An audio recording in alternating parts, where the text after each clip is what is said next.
আপনারা আজ সকাল থেকেই দেখছেন যে গোটা ভারতবর্ষ জুড়ে কেন্দ্রীয় ট্রেড ইউনিয়ন এবং ফেডারেশনগুলি 3 মাস আগে এই ধর্মঘটের ডাক দিয়েছে 17 দফা দাবি ভিত্তিতে।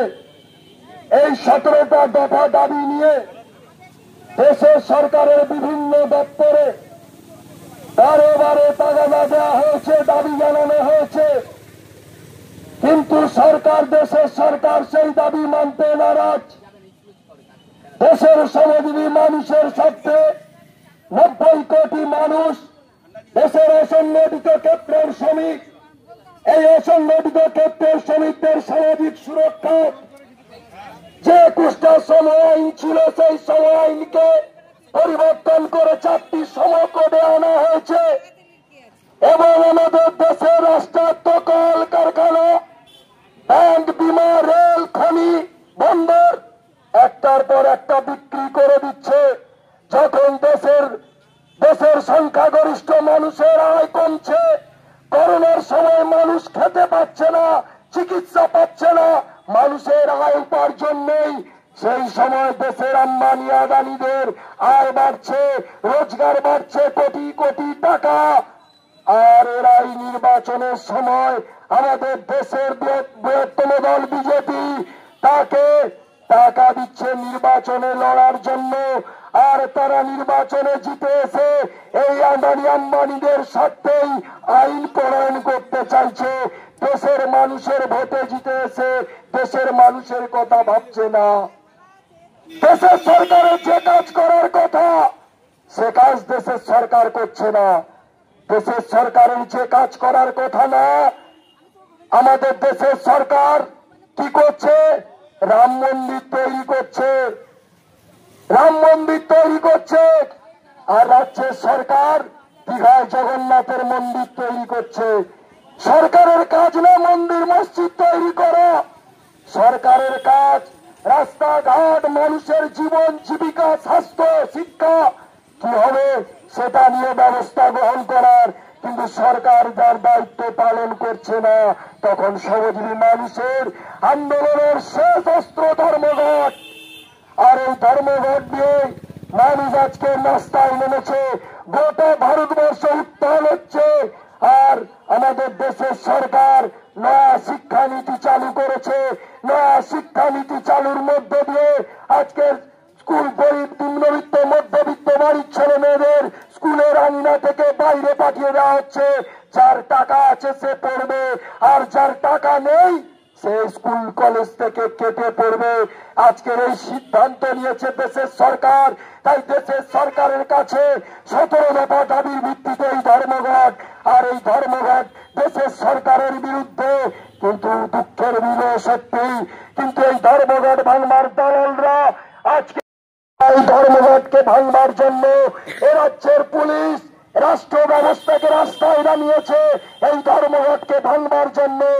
কিন্তু দেশের শ্রমজীবী মানুষ আজকের প্রতিজ্ঞাবদ্ধ, তারা এই ধর্মঘট সফল করবেই। আজকে দেখছেন রাষ্ট্র, এই রাজ্যের সরকার জোর করে গাড়ি চালাচ্ছে, কিন্তু গাড়িতে যাত্রী নেই।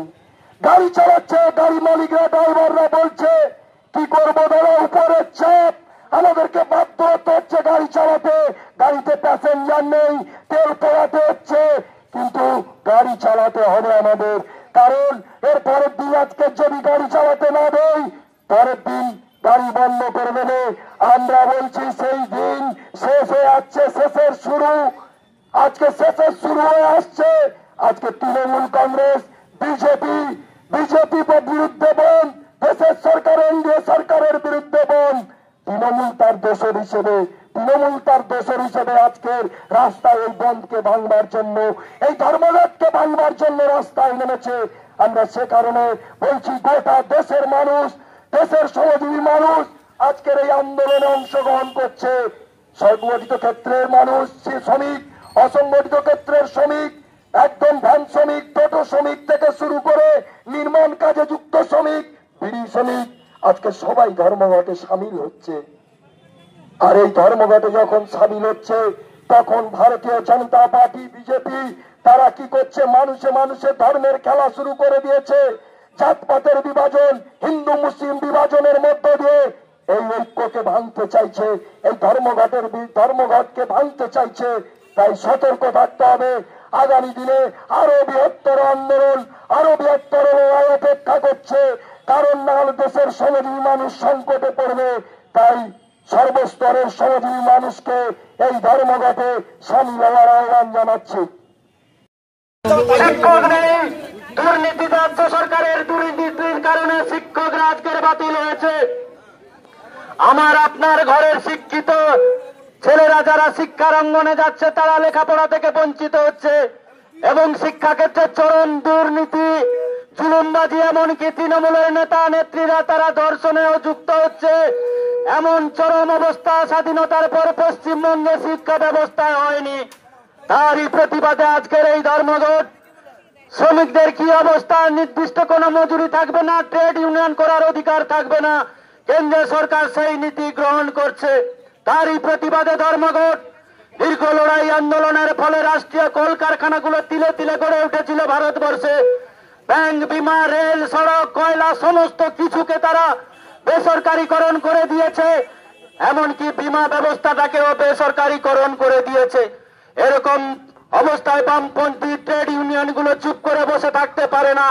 সরকারের সঙ্গে দীর্ঘ লড়াই আন্দোলন করছে, আলাপ আলোচনা করছে, তাতে কোনো ছিঁড়ে ভিজছে না। আপনারা দেখছেন কৃষকের সহায়ক মূল্য পাচ্ছে না। আমরা বামপন্থী ট্রেড ইউনিয়নগুলো দাবি করেছি সরকারি কর্মচারীদের মতো কৃষকদেরও কিছু অধিকার দিতে হবে। কৃষক তার ফসলের সহায়ক মূল্য পাচ্ছে না। কৃষকরা দীর্ঘ লড়াই আন্দোলন প্রায় 2 বছর 2.5 বছর ধরে করছে কেন্দ্রীয় সরকারের বিরুদ্ধে।